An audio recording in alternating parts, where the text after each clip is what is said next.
In that, as a result of that, we had a 4-year SPLOST that delivered 7 new fire engines, 2 new ladder trucks, 2 air light trucks, and 5 rescue trucks. The response requirements for our fire department has changed dramatically from going to fight a fire to going to fight a heart attack. As a result, we've had to shift our equipment needs more off of big trucks and onto more rescue type vehicles, and we're continuing to make investments in that area so that we can cut costs while providing better service. The Parks and Recreation has completed 150 improvement projects with another 42 in the works. DOT has completed over 100 projects so far, focused on congestion relief and driver and pedestrian safety. They've also resurfaced 1,000 roads.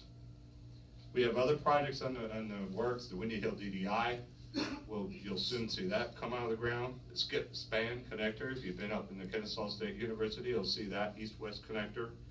And at our airport, for those that fly or are unaware, we're putting up a new tower, and we're also putting in a customs office. What this allows us to be is more attractive to the business community that might have flight operations.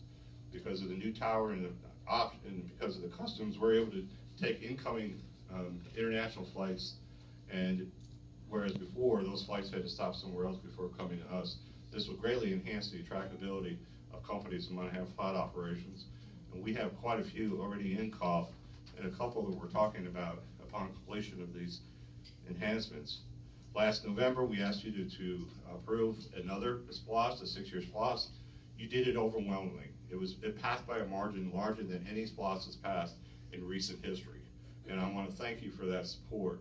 With the passage of that SPLOST, that 6-year program, combining it with the last year of our existing SPLOST, we have 7 years in which we can look forward and plan out the investment policies that we need to deploy for Cobb County to ensure we're doing what we have to do to keep quality of life high in Cobb County and invest in our infrastructure to make sure that we're doing the best we can to provide the services that you've come to expect here in Cobb County. So I want to thank you so very much for your support. The Atlanta Braves organization